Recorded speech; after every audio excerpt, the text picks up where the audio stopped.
এক ভাই আমাকে কমেন্ট করে বলল, "দিদিভাই তুমি কি ডেইলি ব্লগ বানাতে পারো না?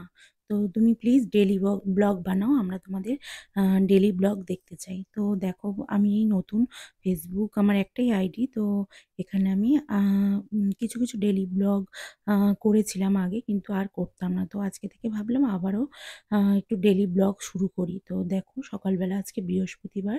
আজকে কিন্তু নিরামিষ বাড়িতে আর আজকে আমার বরমশাই বাড়িতে থাকে। আমাদের সারা সপ্তাহ বা সানডেতে ছুটি থাকে না, আমাদের ছুটি হয় বৃহস্পতিবার। তো এখানে সকালবেলা আমি বানিয়ে নিয়েছিলাম রুটি আর চানা মসলা। তো দেখুন এখানে বৃষ্টি আরম্ভ হয়ে গিয়েছে। প্রচণ্ড হারে বৃষ্টি শুরু হয়েছে। তো আমাদের এটা পুকুর পাড়। তো এই বৃষ্টিটা এত সুন্দর লাগে দেখতে। ফোন-টোন সব ভিজে যাচ্ছিল। তো ভিডিওটা করার সময় ঝাপটা এসে কিন্তু তবুও ভাবলাম তোমাদেরকে একটু দেখাই।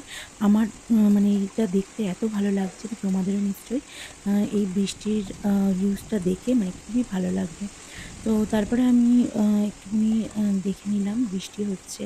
তো দেন আমি একটু নিজেকেও দেখিয়ে নিলাম। দেখো আমি এখানে দাঁড়িয়ে ভিডিও করছিলাম। তো তারপরে আমার ব্লাড যেটা আগের দিনেও একটা টেস্ট হয়েছিল, মানে একটা না বেশ অনেকগুলো টেস্ট হয়েছিল। আগের দিন রক্ত নিয়েছিল তো আবার আজকেরও একটু রক্ত নিতে চলে এলো।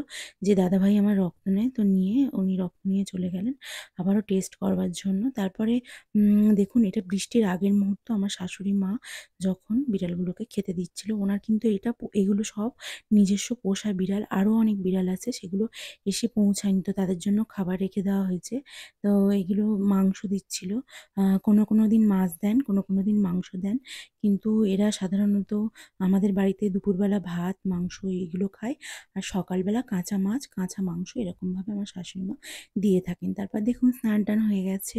রান্নাবান্না সব কমপ্লিট। তো আজকে যাব ডাক্তার দেখাতে। তো বরমশাই আজকে আমার বাড়িতে আছে। ও থাকলেই ডাক্তার দেখাতে যাই। তো ওর সাথে একটু খুনসুটি করে নিলাম। ও দেখুন এখানে যেহেতু ভিডিও বানাচ্ছিলাম, ও রাগ করছিল। তো বলছিল, "সরো, তুমি সারাদিন ঘরে আসোনি আর এখন ভিডিও বানাতে এসছো?" তো তারপরে আমি একটু চুপি ফোন ঘাঁটছিল। ওকে ভিডিও বানিয়ে নিলাম। টাটা বন্ধুরা, আজকের এই ভিডিওটা এই পর্যন্ত।